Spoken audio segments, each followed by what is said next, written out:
그래서 오늘 리뷰할 곳은 어디냐? 미슐랭 투스타 미토우입니다. 미토우.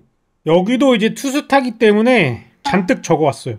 그리고 이번에 가서 먹고 느낀 건데 확실히 저는 섬세한 맛 잘 안 어울리는 것 같아요. 돈가스 라면 이쪽으로 가는 게 맞다. 보통 이제 미토우 리뷰라고 하는데 미토우 프로젝트 1이라고 써 있습니다. 이게 오늘은 평소에 나오는 미토우의 음식이 아니에요.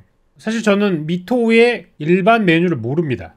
하지만 이 메뉴를 보고 메뉴가 좋다 나쁘다 이런 걸 다 떠나서 미토우라는 곳에 약간 박수를 먼저 치고 가고 싶습니다.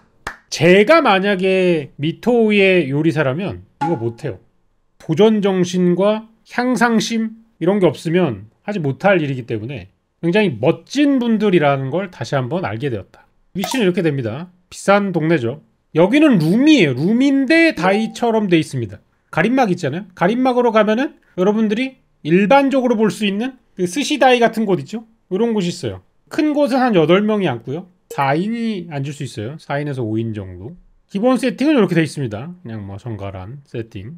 말은 정갈하다고 얘기하지만 여기 들어가는 매트라던가 뭐 젓가락 받침대, 젓가락, 고급 이미 틀림없다. 그래 보인다. 그러니까 원래 이곳은 일식 오마카세를 하는 곳이에요. 근데 여기서 이번에 뭘 했냐? 일본 요리를 하고 있고 발전사를 공부하다 보니 일본 요리를 조금 더 깊이 이해하기 위해서는 중국 요리를 알아야겠다는 생각이 들었습니다. 그리고 공부하고 생각했던 것들을 완전히 이해하고 적용하기 위해서는 새로운 시도를 해볼 필요가 있다고 생각했습니다. 우리나라 제철 재료를 사용한 일본 요리를 하는 미토가 만드는 중화 요리. 그러니까 재료는 한국 재료인데 테크닉은 일식 베이스인데 음식은 중화 요리야. 이 시도를 통해 저희가 한 단계 더 발전하는 계기가 될 수 있을 것 같아요. 2달이라는 짧은 시간 동안 많은 것을 만들어보고 깊이 생각하겠습니다. 2달 동안만 요걸 진행하고 한 달 매장을 쉬시고 그 다음에 이제 정상 영업에 들어가서 예전 스타일로 음식을 하신다고 하는데 자기가 하고 있는 컴포트 존, 편한 곳에서 벗어나서 중화 요리를 하는 거예요. 투스타 레스토랑이. 별을 잃을 수도 있는 행동이에요. 왜냐하면은 원래 이것만 계속 해도 이제 유지할 수 있는 그런 상황인데 한 단계 더 발전하기 위해서 약간 지금 무릎을 굽히고 추진력을 얻는 그런 단계죠. 한 단계 상승을 위해 스스로를 약간 채찍질하는 단계. 아무튼 그런 중요한 철학이 담겨져 있어서 매우 인상적이었다. 피단 두부 모나카요. 피단. 이렇게 돼 있는 녀석 있잖아요. 새알을 삭힌 음식. 요거랑 두부를 으깨가지고 만든 거랑 경주 체리가 들어갑니다. 그래서 피단 아까 그거 보여드린 거 까맣게 돼 있는 것과 여기 지금 하얀색으로 돼 있는 건 두부예요. 으깬 두부. 그 다음에 이제 체리, 단맛. 이렇게 해서 이제 모나카에 싸서 먹는 건데 이 까만 부분이 일반 계란보다 훨씬 더 쫄깃쫄깃하고요. 씹을 때 안에 들어간 재료 중에 이제 팍팍 튀는 재료들이 있습니다. 이렇게 약간 쫄깃쫄깃한 계란에다가 두부를 으깨가지고 먹는 느낌이에요. 근데 크게 막 엄청난 맛이 느껴지진 않아. 딱 전식용으로 마일드한 맛이 느껴지는 거야. 두부, 으깬 두부의 약간 고소한 맛하고 피단에서 나오는 식감이 대부분이에요. 뭐 이 삭힌 계란이라 가지고 고약한 냄새가 나거나 이런 거는 못 느꼈고요. 쫄깃한 계란 샐러드, 되게 근데 담백한 계란 샐러드. 체리는 살짝 단맛만 느껴지고 겉에 또 모나카가 바삭바삭한 식감을 줍니다. 쫄깃하고 부드럽고 바삭하고 뭐 이런 여러 가지 그런 느낌이 전해졌어요. 뭐 체리가 엄청 달고 이러진 않더라고요. 약간 좀 산뜻하게 마무리해주기 위한. 그 다음에 갑자기 이런 거를 보여주셔가지고 손으로 이제 웅큼 집어서 먹을 뻔. 이거는 뭐냐면 이베리코 돼지 차슈입니다. 이거 그냥 한 덩이 먹고 싶었어요. 그래서 이렇게 구워가지고 다음 요리를 준비해드리겠다 하고 사진 찍으라고 보여줬어. 그래서 이렇게 나온 겁니다. 4가지의 술안주라고 이야기를 해주셨어요. 그래서 하나씩 찍어보죠. 얘는 뭐냐면 아마에비, 단새우 있죠? 단새우를 소홍주에 절인 겁니다. 달고 짭조름하고 약간 술향이 납니다. 새우장이라고 보시면 되고요. 손질은 다 깔끔하게 돼가지고 뭐 이제 내장이라던가 이런 건 다 빼져 있고요. 머리 부분도 굉장히 깔끔하게 청소가 돼 있어서 뭐 까맣고 이런 거 전혀 없죠. 신선한 상태에서 머리까지 통째로 씹어 먹어봤는데 안에 뭐 내장도 고소하니 짭조름하고 술향도 살짝 나서 술향 때문에 이 새우살이 살짝은 단단하게 익어가지고 되게 좋아하지 않는 그 단새우 특유의 미끌 질척거리는 느낌이 나지 않아서 좋았다. 그 다음에 나온 건 이제 그 전복인데요. 시원하게 졸였다고 얘기를 했는데 제가 잘못 적었나? 이렇게 써있네요. 그리고 위에 이제 올라가 있는 요 약간 건더기들은 직접 만든 엑스오장이라고 얘기를 하시더라고요. 중국은 엑스오 소스란 게 되게 필살기 요런 느낌이잖아. 굴비 그리고 하몽, 스페인에서 돼지 뒷다리로 만든 햄 있죠. 벚꽃새우, 사쿠라에비라 그랬나? 그리고 국내산 말린 관자, 감칠맛 나는 비싼 재료들을 잔뜩 넣어가지고 미토만의 엑스오장을 만들어가지고 주셨다. 해물이 농축된 맛. 전복은 굉장히 쫄깃쫄깃 탱탱하니 잘 익혀졌습니다. 그리고 요 이제 그 내장 부분도 익어가지고 요 엑스오장이랑 같이 먹으니까 고소하니 맛있더라고요. 전복살은 이렇게 절여져 있습니다. 엑소 소스는 무슨 맛인가 이렇게 물어보실 수 있는데 달콤, 짭짤, 고소, 뭐 감칠맛 이렇게 다 섞여가지고 나는데 전반적인 향은 그 여러분들 쌀국수집 가서 먹으면 그 까만 소스 있잖아요. 해선장. 에서 나는 그런 이제 해산물 향이 나고요. 맛은 뭐 감칠맛 나는 거 다 들어갔잖아요. 뭐 하몽의 짠맛. 말린 관자니까 또 이제 불리는 과정 중에 나오는 그 바다 느낌 뭐 그런 거. 여러 짭조름맛 고소한 맛 섞여가지고 나는 그것이 이제 이 슴슴하게 조리된 전복과 잘 어울려가지고 맛있었다. 그 다음에 나온 건 이제 이베리코 돼지를 간장 양념해가지고 차슈처럼 구운 거고요. 위에 이거는 이제 식여자죠. 얘는 그냥 여러분들이 충분히 아실 만한 맛인데 육포 중에 비첸향이라고 아시나요? 그 백화점 같은 데서 파는 육포 있잖아요. 비첸향. 그런 맛인데 얘는 육포가 아니라 이베리코 돼지고기다. 이베리코 돼지고기가 한 5년 전, 6년 전쯤에 나왔던 걸로 알고 있는데 저는 사실 그때만 해도 왜 먹는 거지라는 생각을 했어요. 그냥 어차피 돼지고기 다 거기서 거기야? 근데 한 6년이 지나서 느끼는 건데 솔직히 아직도 큰 차이를 못 느끼겠어요. 이베리코 돼지고기는 이제 그 스페인에서 도토리 먹여가지고 키웠다는 그런 돼지인데 저는 사실 제주 흑돼지랑 일반 돼지도 잘 구분을 못하는 막립이기 때문에 근데 이베리코 돼지를 쓴 이유는 뭔가 이유가 있겠죠? 약간 그 도토리를 먹여서 지방층이 조금 잡내가 없고 깔끔한 맛이 난다고 하는데요. 차슈 양념 정도 돼 있으면 사실 지방 맛을 느끼기는 쉽지 않다라고 생각이 돼서 하지만 돼지고기는 맛있었습니다. 그 다음에 얘는 모즈쿠랑 오크라, 그 다음에 알로에, 그 다음에 구기자가 들어가가지고 만든 되게 끈적끈적한 젤리 같은 녀석인데요. 해초랑 좋아하지 않는 타입이에요. 저는 끈적끈적한 걸 별로 좋아하지 않고요. 그 중에서도 이 오크라라는 녀석 예전에 그 캐나다에서 요리할 때 건보 이런 거 만들 때 많이 집어넣어 봤는데 굉장히 슬라이미합니다. 끈적끈적하고 별로 좋아하지 않는 식감이라서 맛은 약간 좀 새콤달콤한 피클 같은 형태인데 개인 호불호가 좀 갈릴 것 같다. 자, 그 다음에 나온 건 뭐냐? 얘 밑에 있는 이 녹색이 뭐냐면 가지예요. 가지를 이제 불을 세게 해서 조리를 하면은 가지가 색깔이 누렇게 변해요. 이 엽록소 파란 게 파괴가 되면서 이 가지 껍질을 벗긴 거를 낮은 불에서 천천히 익혀야 이 옥색깔이 나오거든요. 가지를 이렇게 옥색이 나도록 조리를 해가지고 위에다가 닭고기 냉채랑 같이 내신 겁니다. 요건 이제 그 닭 냉채 요리를 미토만의 스타일로 재해석한 거라고 얘기를 하셨는데 비취가지라고 한대요. 요 가지를 초록색으로 익힌 거. 그리고 닭고기 안심과 다리살, 왼쪽에 있는 게 안심 부위고요. 오른쪽에 있는 요 두 개의 조각이 이제 다리살. 여기 있는 소스가 흑임자, 검은깨, 산초, 그 다음에 산초 열매, 그리고 이제 라유 이렇게 들어가 있는데 일단은 여기 그 산초 이런 게 들어가 있기 때문에 그 마라 맛과 향이 좀 나요. 그러면서 이제 그 참깨 드레싱에서 나는 고소한 맛. 여러분 탄탄면 먹으면 그 두반장하고 땅콩 소스가 합쳐지면은 약간 고소한 맛이 나잖아요. 얘도 이제 땅콩과 마찬가지로 견과류를 갈아가지고 만든 소스이기 때문에 기본적인 맛의 베이스는 약간 즈마장 같은 땅콩장 요런 고소한 맛이 나는데 거기에다가 이 산초랑 요런 것들이 섞인 그 마한 맛이 나면서 그 다음에 짭조름한 맛 요런 게 나는 소스라는 거죠. 냉채 소스 치고는 자극이 좀 강했어. 원래 그 중식 냉채 소스가 이런 마한 맛보다는 겨자 쪽을 좀 일반적으로 많이 쓰잖아요. 마라한 맛은 호불호가 또 갈리는 맛이니까 마라탕 좋아하는 사람도 있지만 별로 안 좋아하는 사람도 있거든요. 그래서 요거는 조금 더 그쪽을 좋아하시는 분들이 드시면 맛있다. 밑에 있는 가지는 솔직히 가지 이렇게 익히면 되게 물컹하고 나물처럼 이렇게 돼가지고 맛이 없을 줄 알았는데 얘는 그냥 물컹한 게 아니라 이 가지 식감이 약간 좀 살아있는 물컹함이어가지고 요거랑 같이 먹으면 잘 구운 고구마 같이 약간 좀 녹진하게 혀에 달라붙는 요런 느낌도 있어가지고 쫀득한 다리살, 녹진한 이 가지 이렇게 섞이면서 여러 가지 맛이 섞여가지고 특히 가지가 이런 강한 소스랑 어울릴 때 되게 그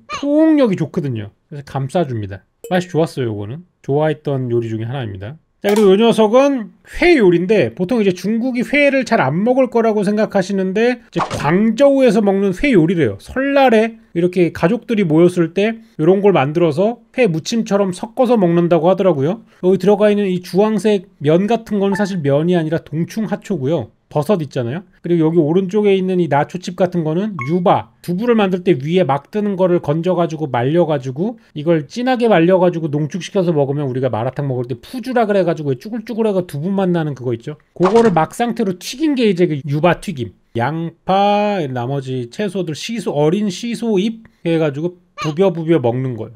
요건 줄무늬 전갱이입니다. 시마아지. 뭐 오독오독 씹히는 것도 있고 바삭바삭 씹히는 것도 있고, 사실 저는 화식을 좋아하기 때문에 회무침은 그렇게 좋아하진 않는데 맛있었습니다. 이거는 국물이에요. 그러니까 일식을 할 때는 오항이란 게 있어요. 오항. 국물 요리가 이렇게 뚜껑 있는 접시에 담겨져 나오는 국물 요리가 있어요. 그 일식은 그거를 가지고 일식 요리사의 국물 내는 스킬을 이제 알아볼 수 있다라고 해가지고 되게 중요하게 생각하는 카이세키에서 그런 음식이라고 해요. 그걸 약간 중식풍으로 재해석을 해가지고 만드신 것 같은데, 요거는 꽝하고 소고기를 5시간 동안 이제 고아가지고 만든 국물 요리입니다. 그리고 들어가 있는 거는 오른쪽에 있는 건 노각이라 그래가지고 늙은 오이고요. 왼쪽은 복숭아예요. 꽝하고 소고기만으로 낸 육수인데, 보통 일식 다시에는 다시마를 쓰잖아요. 보통은 다시마를 쓰는데 이걸 왜 했냐? 요새 그 일본도 다시마 어획량이 점점 줄어든대요. 왜냐하면은 그 해수 온도가 계속 올라가서 질 좋은 다시마들이 죄다 죽어간대. 그래서 다시마가 점점 사라지다 보니까 이제 일식을 이제 다시마로 만들던 일식 요리사들이 슬슬 이제 위기감을 느끼는 거죠. 만약에 정말로 조만간 다시마가 공급이 안 되면 우리는 어떻게 육수를 낼 것인가? 그거에 대해서 일식 요리사들이 좀 고민하는 부분들이 있대. 그래서 다시마 없이 감칠맛을 낼 수 있는 방법을 찾아보는 게 좋지 않을까? 꽁고기와 소고기에서 나는 이노신산, 그리고 그 글루타민산을 채워야 되는데, 그거는 이제 일식 미소, 백미소를 좀 쓰셔가지고 미소에서 나는 글루타민산과 꽁고기와 소고기에서 나는 이노신산을 합쳐가지고, 그러니까 두 가지 감칠맛을 섞어서 이 상승작용을 이끌어낸 그런 국물 요리라고 얘기를 하시더라고요. 맛이 어떻냐? 고농축 평양냉면 육수 같은 맛이 납니다. 굉장히 감칠맛이 좋고요. 아무 생각 없이 먹으면 다시다를 넣었나? 라는 생각이 들 정도로 감칠맛이 굉장히 좋아요. 이 안에 있는 노각하고 복숭아를 먹었는데요. 노각은 그냥 그 박 씹는 느낌이 납니다. 그냥 노각 맛이었어요. 근데 이 복숭아가 저는 더 좋았다라고 생각합니다. 왜냐하면 이 국물이 약간 짭조름하고 감칠맛이 나거든요. 근데 이게 딱 먹었을 때 이 국물 맛을 잔뜩 머금은 복숭아를 딱 먹으면 단맛이랑 이제 그 열기랑 이제 쫙 퍼지면서 뭔가 되게 보양하는 느낌이 나요. 잘 어울리더라고요, 생각보다. 아니, 복숭아를 뜨겁게 먹어? 수박 구워 먹는 것 같은 느낌으로 안 어울릴 줄 알았는데 좋았다. 사케를 직접 만드시더라고요. 후쿠오카 양조장에서 만드셨대요. 마셔봤는데 굉장히 깔끔하고 도수가 높게 느껴지지 않고 맛있었습니다. 요거. 그 다음에 요게 나왔는데, 이거는 원래에도 파는 시그니처 메뉴인데 장어입니다. 장어를 베이징 덕 스타일로 준비한 거예요. 이 밀전병에 장어를 베이징 덕처럼 넣고 오이랑 흑마늘 소스를 넣어가지고 먹는 거거든요. 원래 이제 그 베이징 덕은 그 오리 살이랑 해선장이랑 오이랑 쪽파랑 싸서 먹는 거잖아요. 근데 요거는 베이징 덕을 장어로 대체한 거예요. 근데 장어를 어떻게 구웠냐면, 낮은 불에서 40분 동안 껍질을 최대한 수분을 빼면서 바삭하게 구워가지고 실제로 이 껍질을 딱 씹으면 껍질이 파사삭하고 부서지는 게 잘 만든 베이징덕 같은 느낌이 실제로 들어요. 그리고 이 안에 흑마늘 소스가 들어갔잖아요. 뭐 일본 아오모리 지역의 흑마늘을 사용해가지고 만든 흑마늘 소스래요. 근데 이 흑마늘이 발효된 거다 보니까 약간 춘장이나 이런 데서 많은 그 구수한 맛이 나는 그런 맛이 비슷하게 나기 때문에 실제로 해선장 소스 같은 느낌도 들어요. 흑마늘 소스인데 되게 흡사해. 이 장어가 내는 베이징덕과 비슷한 식감, 감칠맛, 흑마늘 소스 다 섞여서 먹으면 진짜 맛있었습니다. 정말 맛있습니다. 이거 추천드리고 싶고요. 그 다음에 나온 건 제가 사진을 못 찍고 일단 한 입을 먹어버렸어요. 가물치를 말을 말아가지고 튀긴 다음에 어향 소스를 만들어가지고 청경채랑 같이 주신 거예요. 실제로 이제 중식 느낌인데 재료를 이제 한국 재료를 써서 일식을 좀 섞어가지고 표현한 거죠. 요거는 이제 그 가물치는 부들부들한 생선인데 씹으면 안에 마가 아삭아삭하게 씹혀가지고 보드랍고 아삭아삭한 두 가지 식감이 느껴져요. 굉장히 무난하고 안정적인 맛이 났다. 자, 그 다음에 이제 해삼을 보여주셨는데, 태안에서 나온 돌기 해삼이라고 그러더라고요. 말린 해삼이잖아요. 이걸 불려야 돼요. 근데 이 말린 해삼 한 상자가 150만 원 정도 한다 그러더라고요. 해삼 굉장히 비싸더라고요. 그래서 요거를 일주일을 불리면 이렇게 됩니다. 밑에 있는 소스는 파이탄 소스라 그랬어요. 파이탄 소스. 그러니까 닭 육수를 진하게 농축시켜가지고 거의 젤리화 되게끔까지 해서 만든 거예요. 이거 먹으면 좀 쌈마이 같은 표현인데 닭죽 맛이 굉장히 강렬하게 나는 소스입니다. 일주일 불린 건 해삼 요리고요. 안에 이렇게 돼지고기를 채워가지고 불린 해삼의 꼬들꼬들한 식감과 돼지고기 익힌 거에서 나는 촉촉한 육즙, 감칠맛, 그리고 파이탄 소스에 나서 나는 닭 감칠맛이 섞여가지고 굉장히 맛있는 닭죽과 해삼을 같이 먹는 느낌이 나요.